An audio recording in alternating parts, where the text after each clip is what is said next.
Hello, welcome to Time Team, and this week we've really got to sort the wood from the trees, or the forest to be precise.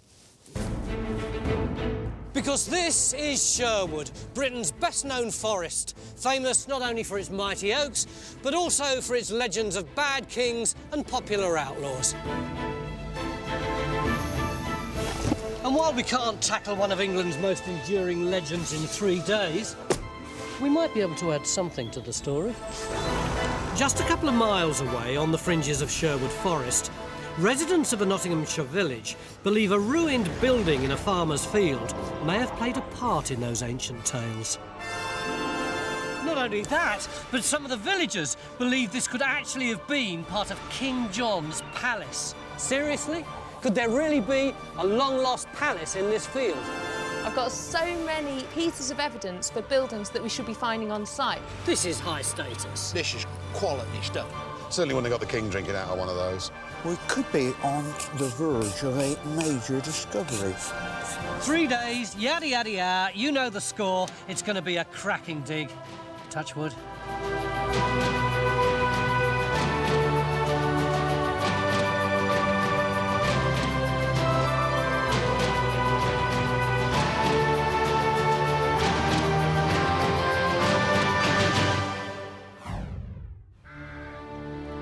For generations, these ruins have excited the residents of old Clipstone village. The history books describe these crumbling walls as the remains of a royal hunting lodge, but the locals believe it was actually a palace, a vast complex of chambers, chapels and halls where King John stayed when hunting in Sherwood Forest. We're looking for evidence to prove them right or wrong, and eager to get on, John and the Geophysics team are making an early start on their site survey. Looks like we've got our own bad King John already. What are you doing here? Well, we've got such a big site to survey, we thought we'd make an early start. And how have you done? Pretty good, pretty good. The magnetics, having said that, are not that exciting. That doesn't look pretty good to me. No, but look at Jimmy's radar. He's done a small block. There's the standing wall behind us, and it looks as though we've got a whole range going down the slope there. Buildings, possibly a round tower, staircase. You go and talk to Mick. What, he knows what I think. We're going to carry on working. I'll get him to agree to put a trench in where you wanted it. Mick. Good morning, young sir. So, Good, isn't there's the standing building. Yeah, That's what we've got. yeah. Where do we put the trench in? We think we ought to put a trench across that dark line there to see whether that's a wall or not. We also need to know what these black lines that coming across here, are they wall lines, are they buttresses? We don't know. So a right angled trench across there, will solve that, and we'll solve that. We can then extend it through this circular blob here. Is that big enough to be a tower? More likely a stair turret to get up to the floor above. Of the palace? Well, yeah, if that's what you want to call it. Of course it is. And of course we do. But if we dig it, we'll find out. It's a bit little for a palace. As John and his team spread their nets wider looking for the full extent of the complex, Phil opens trench 1. If this ruined building was once the hall of a royal lodge, then evidence for additional grand buildings in Phil's trench could help us prove that it was indeed a palace. Everyone's hopeful that the strong radar results will translate into solid archaeology under the ground. It's getting quite mortary down here. It's certainly changing. Old Clipstone village in the heart of the East Midlands would make an ideal location for King John's hunting lodge. It's just 15 miles from his power base of Nottingham, in the middle of what was then a far larger Sherwood Forest. This field is going to have to turn up some seriously high-status finds if Mick's to be persuaded that this is anything more than a high-end hunting lodge. But an exquisite piece of carved stone found on the site by the landowners looks promising for our palace theory, as Mary Ann is finding out. My husband found this some 20 years ago. It had obviously fallen from the ruin. It's got marks on made by the stonemasons, an absolutely wonderful bit of masonry that wows archaeologists. Their knees turn to jelly when they see this. And more than anything, this is such a high status piece. It proves that the likelihood is that we're looking for a palace. Mickey, what is it that you want us to do? There is a vast complex here, and at the moment only 3 standing walls. Documentary evidence gives us lists of buildings and chambers for kings and queens. It's got to be there. So we need to find out what's under the ground. We do. Then it can be scheduled, it can be listed, and it will be made safe even when I'm not here. So yes, this is what I want. No small order. 3 days to find enough of a palace complex to put it on the protected monuments list. Only then could Mickey be confident it'd be safe from future development. Trench 1's not encouraging, though. So far, I can't see anything for dust. We've got this great geophys. We've got a potential palace which may well have been owned by one of the most iconic kings in English history. Except, look, what have we got? Nothing, Mick. What are you doing now? There's nothing there. I didn't know you asked permission to get in there at I didn't need to. I was just walking on topsoil, virtually. What is that then? Well, it's just earth, isn't it? It is demolition rubble of an enormous building. But it's so small and crumbly. That is the decayed mortar that would have held together the stones of this once magnificent building. The radar shows that the stone walls, if that's what they are, start at about ½ a metre down and go down for ½ a metre. So we're not at that level yet. What we don't want to do is use the machine to take this rubble off and wreck any stonework or structures within it. John's confidence in his radar is still rock solid. It's early days yet. Now you've got another metre to go. And further reassurance comes from finds made on this site over 50 years ago. I'm instantly drawn to this beautiful head. Tell me about it. Fabulous, isn't it? Well, stone's not really my thing, but I mean, that's very obviously a very posh bit of medieval carved stone. Is it a dog? Dog, dragon, wolf, I don't know, something with big pointy teeth, whatever it is. Something you'd find in the forest? Well, I suppose if it's a hunting lodge, you could expect to be representations of hunting dogs or something like that here, maybe. What else did they find? Well, all the sort of thing you'd expect to find on a medieval site, really. Your pottery, glass, bits of roof tile, lead, carved stone, you name it, really. It's all here. That's all indicating that this is a really elite structure. We've got evidence of a posh building, certainly. I mean, we've got the window glass, we've got plenty of lead, and we've also got this. Now, this is a glazed roof tile. That's a ridge tile. Lovely. Call them coxcombs because they've got these cutouts on them, yeah? So that goes along the top of the roof? Exactly, yeah. That's only the sort of thing you'd find on a posh house in the medieval period. It's not the sort of thing that a peasant would have on their house. It's something you'd expect to see on a manor house or a royal hunting lodge, you know. That's one of the only ceramic object that says anything about status, really. So this says King John's Hunting Lodge? It says high status building. Clearly our hunting lodge was top-notch. But what of the buildings that stood alongside it? Were they equally grand? Phil might be getting some clues. Found some nice bits of masonry then, mate. You told me there was absolutely nothing here, Tony. No, it was you who said that. Oh, what? I was just winding you up. I swore blind there was a really good building here, and we've really got the evidence for it now. Look, we've started to get really well-constructed masonry. Yeah. Look at this lovely block. That's interesting, that bit there, isn't it? Well, exactly. I mean, I don't know whether that's part of a door fit-in or maybe to take a window mullion, maybe that would have been leaded in, but they're all good architectural features. And then this, look, gives you some idea of what the walls must have been like. Is that plaster? Absolutely, yeah. You can see there's this lovely thin skim of plaster right over the surface of the stone. But this is our star piece. You've got here these lovely tool marks that go all the way down, and then on the edge here, a bit of a chamfer. Got a beautiful curve on it, isn't it? Absolutely, but when you come round, Oh!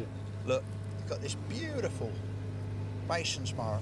It's like a sort of St John's cross, isn't it? Absolutely, yeah, it's gorgeous, and I mean, look how crisp it is. Yeah. Now, whether or not this is coming out of a window or part of a spiral staircase, I'm not sure, but this is a really nice piece of architectural material. I know Mick was a bit sceptical first thing, wasn't he? But this is high status. Oh God, this is quality stuff. I mean, this stone, well, it's probably being brought in for a considerable distance to make what is, as you say, a high status building. Keep digging. Royal hunting lodges were very popular with the kings of medieval England, and John was no exception. He loved nothing more than to travel between his lodges and palaces to hunt deer and wild boar in the royal forests. Just an arrow's flight away from our site is Sherwood Forest, where King John and his courtiers would have enjoyed days out hunting deer. But the abundant wildlife in the forest also attracted some unwanted attention, as Alex and Mary Ann are finding out. So what would the forest have been like, Tony? Well, around here it was quite open. It wasn't really that dense, that thick. There was lots of open spaces and so on. That's where the huntsmen would really do what they needed to do. You couldn't just go in there. You know, you had to have special permission. Only foresters and verderers and people like that were allowed to go in there. Almost a third of England's countryside was designated Royal Forest and commandeered for the King's pleasure. And as the forest became a playground for the nobility, forest law kept peasants out, denying them access to woodland that for generations had supplied them with meat, firewood and building materials. This bred resentment and forced some to turn to poaching for survival. There were gangs of poachers, of course, that would move about. And of course, this is where this kind of Robin Hood idea comes from. Well, yes and no. I mean, again, Robin Hood is just a single character when there are absolutely hundreds you could pick. Right. Robin Hood is just the one that everybody knows about. Robbing from the rich and giving to the poor. Rubbish, really. He robbed from the rich and kept it. He robbed from anybody and kept it himself.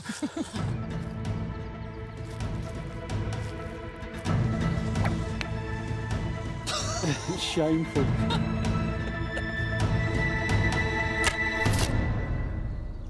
I'm assuming that if you were caught for poaching, the punishments would be quite harsh. Oh, yeah, they were terrible. All kinds of things could happen to you. You could have had your hands cut off, or your eyes put out, your ears lopped, your nose could have been split or cut off. That's a mark of shame, I'm assuming. Yeah, you yeah, can't absolutely. ever go back and do it again. Well, yeah, I mean, you're not going to be able to draw a bow if they've cut one of your hands off. So, yeah, it was... Plenty of incentive then to go vegetarian. Yeah. Back on site, never mind finding a palace, we haven't yet found a single wall from this morning's geophysics results. Despite its early promise, Phil's Trench is in danger of turning into a right royal puzzle. Found my palace? No, not quite. Not quite sounds ominous. Not quite. What have we got? We've got the line of the wall that we were looking for this morning, but we haven't actually got the wall itself. The main structure of the wall is here, in the demolition rubble. That is all that remains of the wall. It's all gone. What about my mysterious tower? Your mysterious tower remains a mystery. It's somewhere down there. It's not obvious yet, is it? So, let's get this right. When I said there wasn't anything in this trench this morning and you both went, basically I was right. You were absolutely wrong. Totally wrong. Look, how about all those wonderful carved stones that I showed you earlier on? Beautiful pieces of masonry. The palace, if that's what it is here.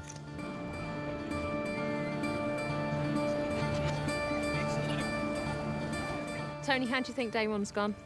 It's been a funny old day, really, hasn't it? At the beginning of the day, everyone's going, there's a palace here, there's a palace here, the geophys is fantastic. We put it in the first trench, and by mid-afternoon, what have we got? One fairly manky, robbed-out wall. Oh, but hang on. We've had years and years of really high-status finds coming out of this field. There's got to be a palace here. We've got 2 days more. We'll find it tomorrow, won't we? Chin up. There's a palace in this field. We are Robin Hood and Maid Marian. We never give up.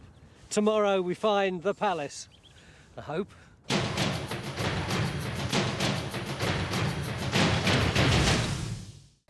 Join a thriving worldwide community of Time Team fans on Patreon. Our new target is to reach 15,000 worldwide supporters on Patreon by the end of 2025. This will enable us to continue expanding the Time Team world with more digs and greater access than ever before. Beginning of day 2 here in Nottinghamshire, right by Sherwood Forest, where we're trying to find out whether this wall belongs to a palace, and not just any palace, a palace belonging to bad King John. Yesterday afternoon, Phil thought he'd found an extension to this wall in his trench here, but looking at it in the cold light of day, we seem to have a little platform and a few desultory stones, and then nothing. There's not much here anymore. There is a wall here, Tony. When they built the wall, particularly on this sand, they would have probably needed to put down a solid concrete base, if you like. This would be the base to support the wall. The ground level would probably have been up, at least up to here. You've probably got nearly 2 metres of foundation. This bit has all been eroded away, ploughed away, and is down the slope. These would be very, very substantial foundations. And what about these desultory stones behind you? What was the word? Desultory, yeah. Desultory. I must look that up. These desultory stones, as you put them, could actually, I mean, they are all lying together. It looks like they've probably broken in situ. It may actually still be part of the wall. It really might be. You can't help but admire Phil's doggedness, but on the evidence of his trench, it would appear that the palace has simply disappeared, lost under a sea of rubble. But maybe we're looking in the wrong place. Mick's got a new plan. It's relatively flat up here, rather than being on the edge of the hill. And I'm even wondering whether this surviving wall acted as a bit of a dam, so that what would normally have got washed off this hilltop didn't. So we're radaring this to see what there is there, and then if it looks as if there is more here, we shall do an evaluation in here as well. Leaving Phil scratching his head in Trench 1, Geophysics extends the hunt behind the standing wall, while Matt opens a fresh trench across a strong feature that showed up on the radar survey. This could be an intact section of medieval wall. Everyone's hoping that this time we'll find more of the royal complex than just demolition dirt. There's not much in it at all, is there? I mean, yeah, one bit of pottery, one bit of bone, it's really clean, but I suppose if it was a royal site, you wouldn't have great festering piles of rubbish everywhere, which is our loss, really, exactly. Isn't it? I think I like better than great festering piles of rubbish. Absolutely. £210, no less, was spent on building the pond. £210? Yes. That is a sizable amount of money. It's a very large pond. Mary Ann's having more success revealing the palace complex by digging in the royal records with local historian David Crook. The next thing that happened was in 1234, the King's Chamber was rebuilt. This time it cost £130. With 130 quid then, worth nearly 100 grand today, there must have been more than just a hunting lodge here. John, new King's Chamber, a Queen's Hall, a new chapel, he's glassed it and built passageways that join those two buildings. Yes. So that's definitely stuff that should have left an archaeological imprint. And one very obvious imprint, the standing remains in the middle of our site. We've all been staring at them for the past day, but how do they fit into the wider complex? But if you come through this gap, look, which is almost certainly one of the original doorways, we're in a basement, an undercroft for storage. So we can see the full length of it, and that's the full width of it. Whereas high above, you can see there are gaps where there would have been windows. Some of these platforms like that and up there are where the timbers went into the wall to support the floor above. And you've probably got to it by going up an external staircase through a door into the hall. What do you think it would have looked like on the inside? It would have been very, very ornate and gaudy. We think how tasteless it was. And we know they painted them up with blues and reds and so on, and also gold, of course, so it looked really, really naff, you know. How many people do you reckon would have lived here? I don't think they did live here. This is a ceremonial hall for feasting, for the king to meet officials and ambassadors and things like that. It's not where people live. They live in buildings attached to it. Mary Ann's making progress on the documentary history of Clipstone.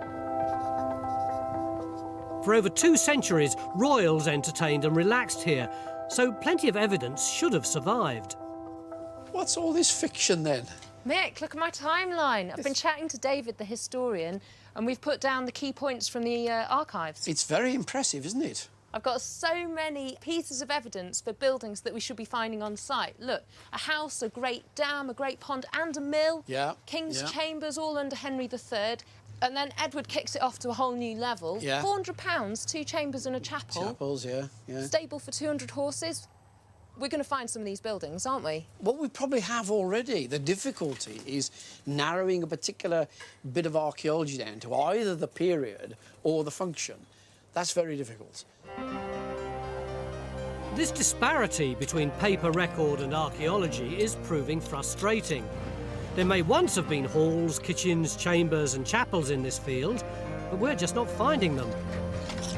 After the disappointment of Phil's barren trench, I'm hoping for evidence of buildings in Matt's new one.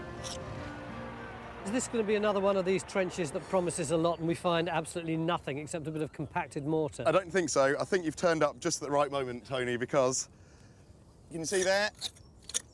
That's promising, isn't it? Have you any idea what the extent of it is? Yeah, I mean, I think you've got the edge coming up along. Well, no, I was going to say which bit is there. No, it's going off down there. Wow. Going off down here. At last. Around here. See how far it goes along here. Now that is huge. And you can see this hasn't got any nice facing stones on it. There is mortar there.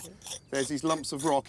And that says it's a wall core. It's not, we haven't got the outside of it yet, so we're talking about something which is at least that wide, I would say, if not wider. That's a relief. Yeah, at last. You've got something to look at. Yeah, it may be a little trench, but it's a damn sight better than Phil's desultory trench. Yeah, you got that, Phil? Do you hear? He's got a good trench over here, mate. I can't believe that. Proper wall. Desultory. Someone blew your hat off. There is a God. It's not bad, is it? If you'd like to see more episodes like this, you can make it happen. Our new target is to reach 15,000 worldwide supporters on Patreon by the end of 2025. This will enable us to continue expanding the Time Team world. Enjoy front row seats for the greatest show on Earth and under it.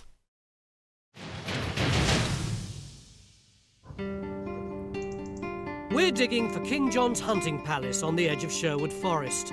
And despite some very promising geophys, we found little more than a couple of lumps of masonry under a mountain of demolition rubble in our trenches.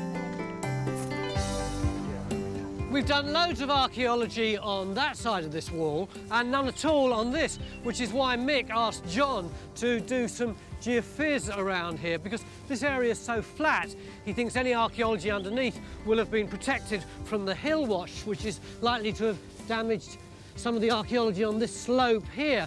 How have we done up here? Well, don't hold your breath. I mean, there's very little showing on the flat area there. I mean, hardly anything. So Mick's thoughts are we want to look further afield. Yeah. We want to try and find the extent of the complex. With the archaeology close to the ruin so badly trashed, the net is spread wider, and 2 more trenches are added based on the geophysics results. The first takes in a strong radar feature on the southern edge of the site, and the second transects what could be a boundary ditch to the west. Maybe, just maybe, the archaeology will be better preserved at the site edges. We've got this fantastic standing archaeology, so much promise. Yeah. And yeah, I don't know about you, but I'm starting to feel a bit fazed by this whole thing. If I can do you a slice through it, what I think's going on. Here's the original ground surface. There's one of the medieval walls, you know, surviving to quite a height. And you start to knock that down and recycle the stonework, you're going to end up with a lot of plaster, mortar stuff around the bottom of it. So what you'll end up with is perhaps the base of the wall, but all around it, the demolition debris that you've knocked off the wall. But I suppose it becomes more and more work, because actually the more you're hacking away, the more you're surrounded by debris. Absolutely, yeah. So that you're sort of burying the site that went with the wall under the debris as you dismantle the wall. Yeah.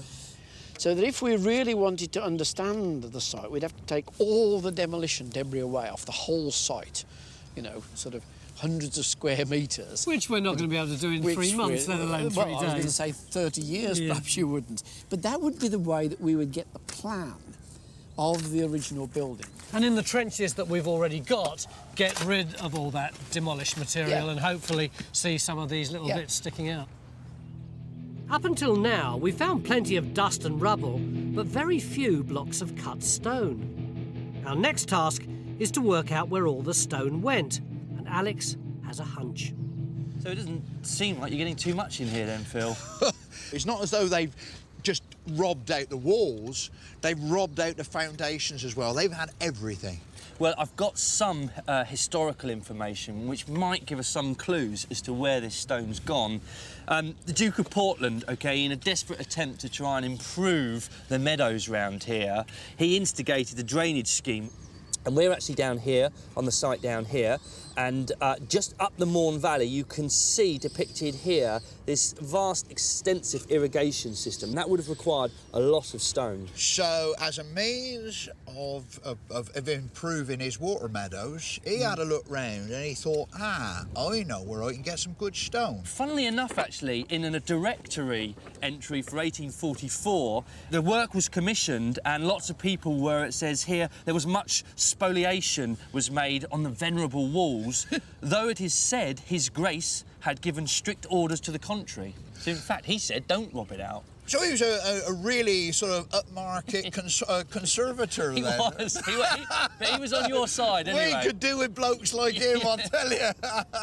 Nowadays, they take a big digger to it. Exactly. So, but mercifully, they left this for us. Right. Do we know where the drainage works are? Well, I think what I'm going to do is I'm going to head out and see if I can find some of these drainage works and see if I can find some of the stone, if not foundation stone, then some of the decorated stone. That'd be cracking if you could. Right, well, I'll let you know how I get on.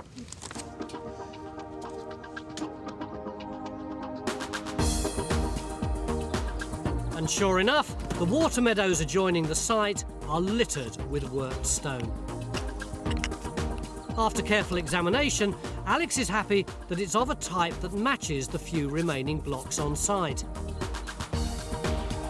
And it probably wasn't just the irrigation works that reused this medieval stone. So Alex is looking for further traces of it in old Clipstone village. It's all coming to life. Yeah. With Mickey Bradley leading the way, he's investigating the back gardens bordering our dig site. This is a lovely piece here. Now, I like this. You know, you can actually see, really, that we've got the chisel marks here made by the mason almost 800 years ago. And that may be because that's the part of the stone that was concealed, or it's been picked like this so that it can take a plaster. But that's a lovely bit of stone there. Given how much of this stone was pinched from the palace, Matt's turning up trumps in his trench. That's some of the best stonework we've seen, isn't it? It's really nice, and you can see we've got 3 sides to it now. Right. And there to there, that's about 1.80 metre. Right. And on that side, into the side of the trench, 150. So if it's square, if this stone is a stone square pedestal, the other side should be about there-ish. Is it not more likely to be a buttress on the edge of a building? Well, the geophysics shows this to be very isolated down here. Right. There's no walls coming out associated with it or around it. So if you stand here, I mean, it doesn't quite line up with the standing walls over there. Oh, yeah, it's a bit askew to it, isn't it? Yeah. Hopefully, though, if we get the other side, we'll know a bit more about it. But it makes a lot of sense to extend, doesn't it? Yeah, we're going to have to do that. Look at it. OK. That's very good, though, isn't it? Pleased with that. So we could now have a building buttress, but we still don't have a single wall. Guided by Mickey and local hearsay, a determined Alex shifts from back garden to back room archaeology. OK. Lovely piano. Now, Jodie, do you know what you're getting yourself into here? Yes, I do. OK, and what do you know about this wall, then? That wall, as I believe, is stone. My father had it plastered decades ago. Now, you've somewhat foolishly allowed us to come in here to pick away at some of this lime plaster, but where do you want me to start? Behind the piano, please. Right, is there a logic to that? There is, because if what we find is not nice, we can just push the piano back. Just push the piano back, no one need know. Exactly. OK, right.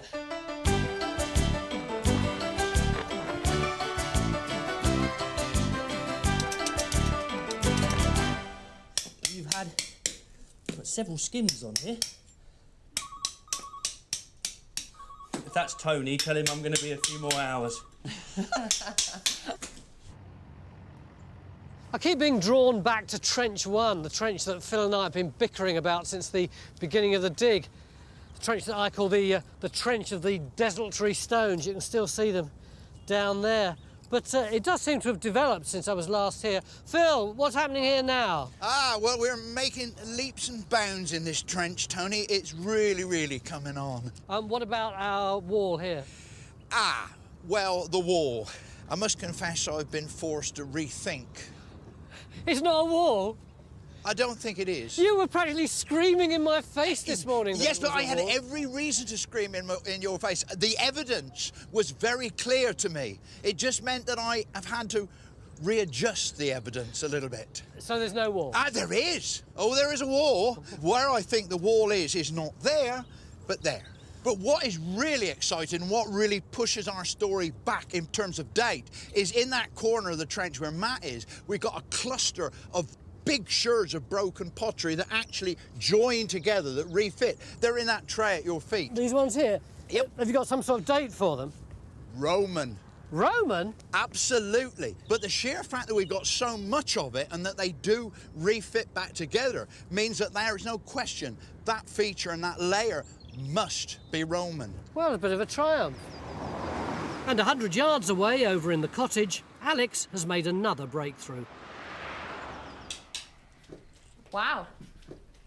What have you got? Well, I'm pretty optimistic here that we've got a medieval wall, and there's a number of reasons for that. If you look at the cottage, the other 3 walls of the cottage are all built with brick. They're built up against this wall, and they kick out into the road as well, which is important, OK? So this is a primary feature. The great thing here is we've got really good, clean lines of coursing, OK? So that's the first indicator. If we were reusing stone, you know, it'd be much more higgledy-piggledy. You'd have little stones being sort of all over the place in quite random courses, but these nice, straight lines are telling us that it's well bedded in and possibly an original feature. And this is all stone that we know was being quarried in the medieval period as well.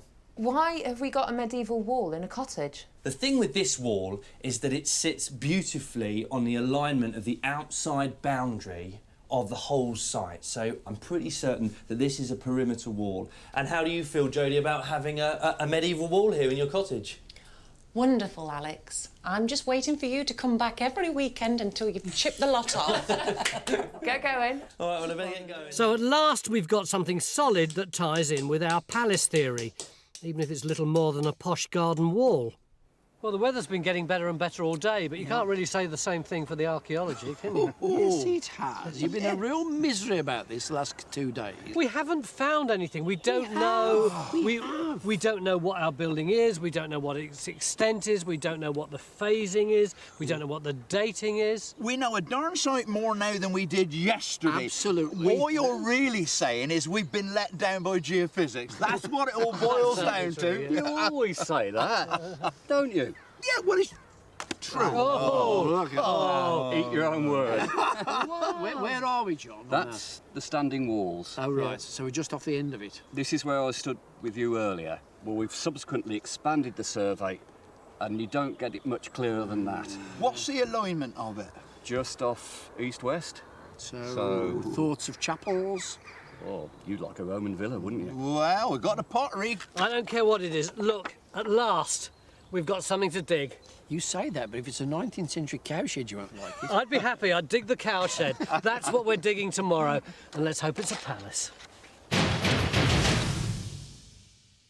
Join a thriving worldwide community of Time Team fans on Patreon. Our new target is to reach 15,000 worldwide supporters on Patreon by the end of 2025. This will enable us to continue expanding the Time Team world with more digs and greater access than ever before.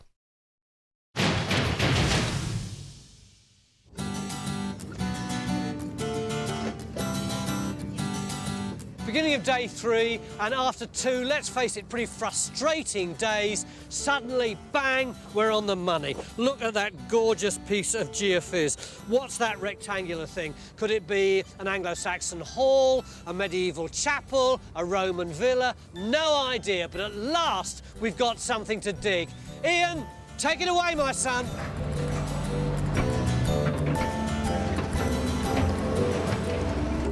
I'd laugh if it turned out to be a cow shed. Oh, another one! Mick, this is really the last throw of the dice, isn't it? It is really. We wouldn't have time to open anything else, so we're very, very hopeful we're on it here.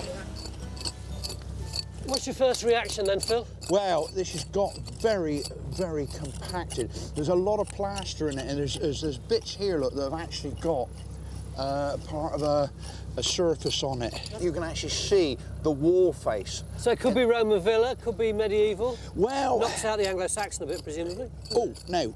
Hang on. What was that? You hit something. I'm sure I did. Ah, that's what I saw. Is it a bone? I know exactly what that is. What? Window lead. Ooh! You can actually see where the individual panes, there would be one piece of glass in there, another piece in there, and you can see the slot on this side here where the other piece of glass would have gone. Mick! Yeah? Mick! Come and have a look at this, mate. Oh, that's good. What's that then? Oh, it's lead. Part of a window. Window came, something like that. And we've got, look, we've got bits of wall plaster as well. Oh, right, yeah. Well, that's looking a bit more chapel-like then, isn't it, really? What do you mean? You can tell from just 2 objects that it's a chapel. I'm not sure I'd expect this in the domestic buildings until much later on, but you would get it in a chapel. But it's early days still, isn't it? God, It is very, very early days, but very, very promising. Yeah. Hey, well done, well done. If Mick's right, this could be our best chance of identifying part of King John's 12th century palace. The chapel, if that is what we're now glimpsing, would have been central to that complex. Matt's building must also have been pretty grand, but hard to identify with so much of the stone carted off. Looks like you've just about finished here, Matt. Yeah, it's great, isn't it? What have you got? Well, yesterday when you came, we'd just come down to this really nice rubble mortar core here. Remember I mentioned with possible facing stones? Well, round the outside, we've got these absolutely beautiful, very well-made blocks coming all the way down here, and they go right down into the foundation there, so it's a very, very well-made building. It fits in with the palace theory. You've only got half the buttress, though, haven't you? Yeah, when we push the trench out this way, see if we get the other side of this plinth or buttress, and as you can see, we've got this giant robber cut coming straight across here. Show me the rubber cut. Well, it comes through here, chops the masonry, carries off along that way, and there would have been a massive wall here. They've come and they've just taken it all away. You can see they've left the bottom in there.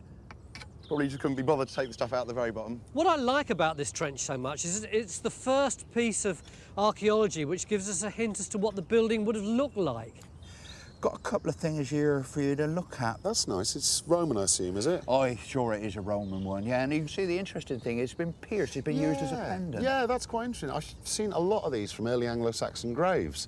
The early Anglo-Saxons were quite fond of getting Roman coins, piercing them and wearing them as pendants. I'm not saying it is early Saxon, of course. It could have happened at any time, but it's...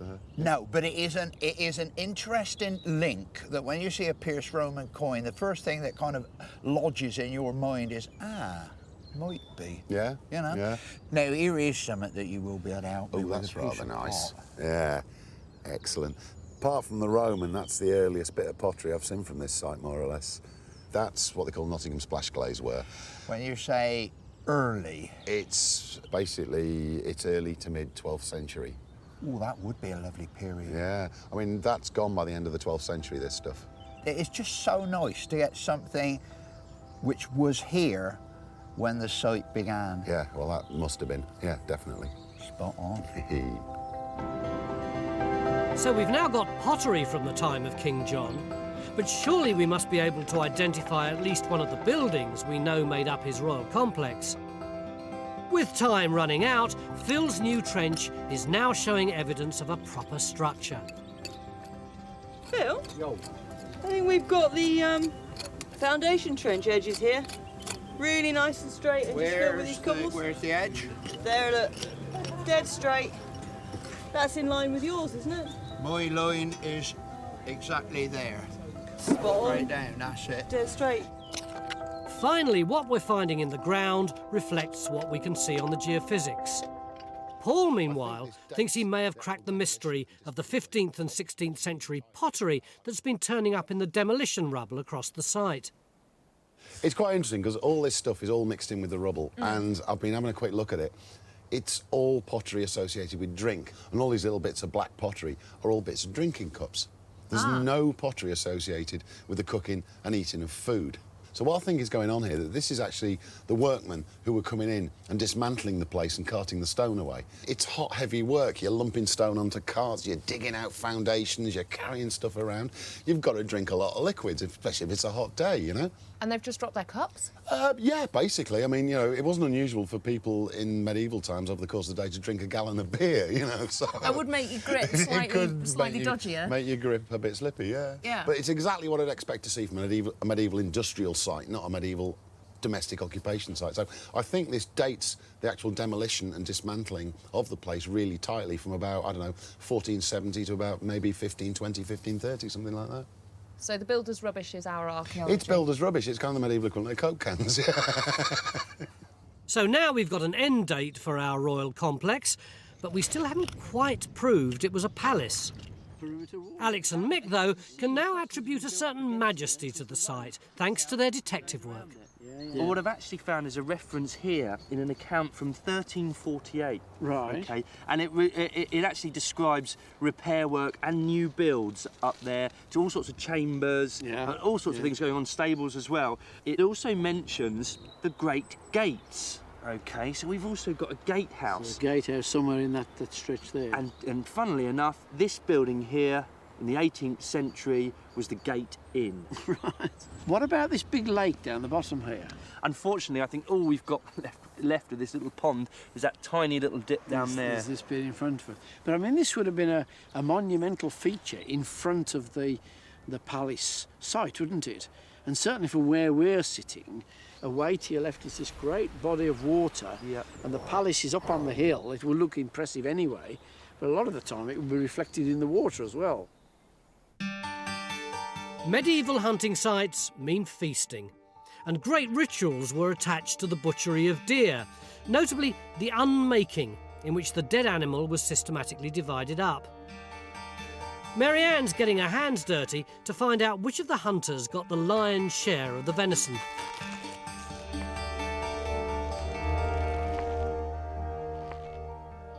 So now we've gutted and skinned it, what do we do next? Well, we've got to quarter it up. It's called the unmaking of the deer. The whole thing is called the unmaking of the deer. Various cuts would go to various people. The pelvis goes back to the kill site as an offering to the corbies or crows. That's pretty ritualistic. It sounds pagan. Very much so, yeah. But it was just something they did. It's something they carried on doing. The left foreleg would go to the huntsman, the forester. The right one would usually go to his assistant. The haunches, these are the prized possessions. This is what ends up on the noble's table. Yeah. Fantastic. Let's get it on the barbie. But this act of preparation can leave clues for archaeologists. So what do the bones we've found on our site tell us? We've got, you know, the normal sorts of things that I'd be expecting from a medieval site. We've got cattle, sheep, pig, even bits of horse. There are some nice horse teeth in here. But what we also have is quite a lot of deer. The really interesting thing about deer in the medieval period is that there are all of these unmaking rituals, which I think you've already heard about. Of course. And the bones that we've got really do conform to those. This is a foot bone. It's from the right-hand side of the body. Here's another one, also from the right-hand side. This here is an astragalus, part of the ankle bone from the right. The humerus here is from the right-hand side of the body, as is this scapula here. The left-hand side of deer would go off to the parker or the forester as his fee for sort of supporting the hunt. The right-hand side would go to the best hunter.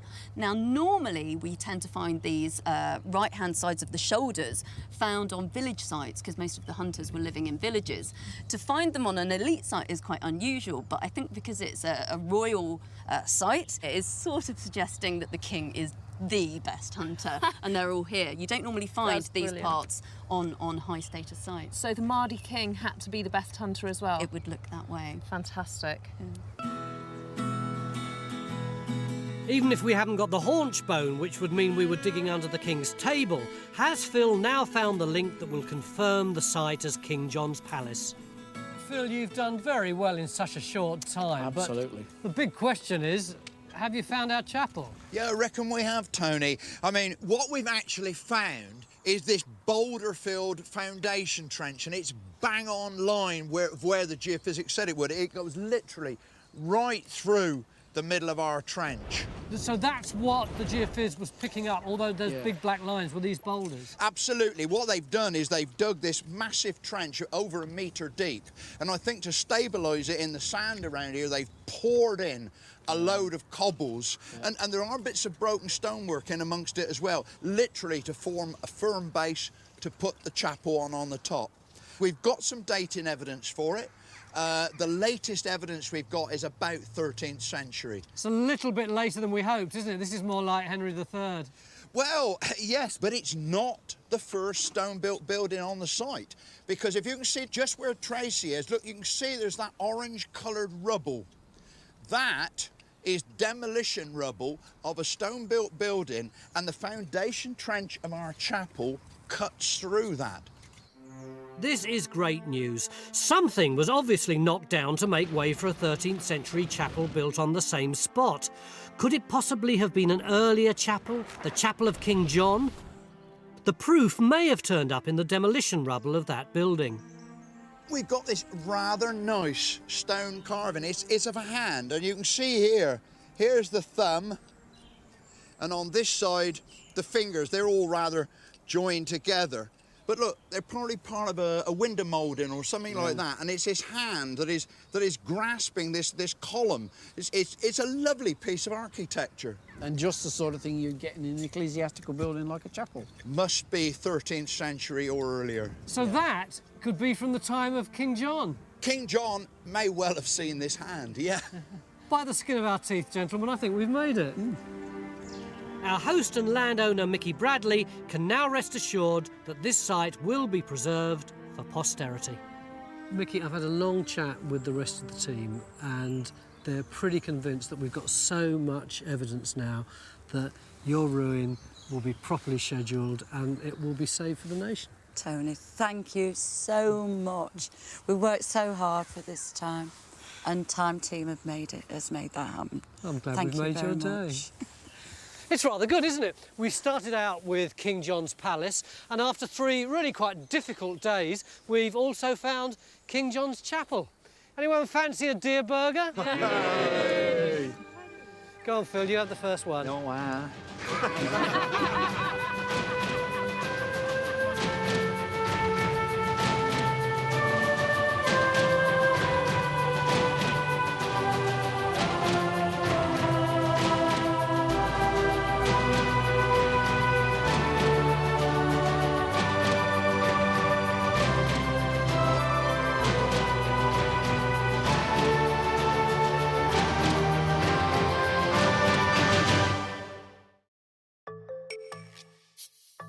Join Time Team on Patreon to access exclusive 3D models, masterclasses and behind-the-scenes insights.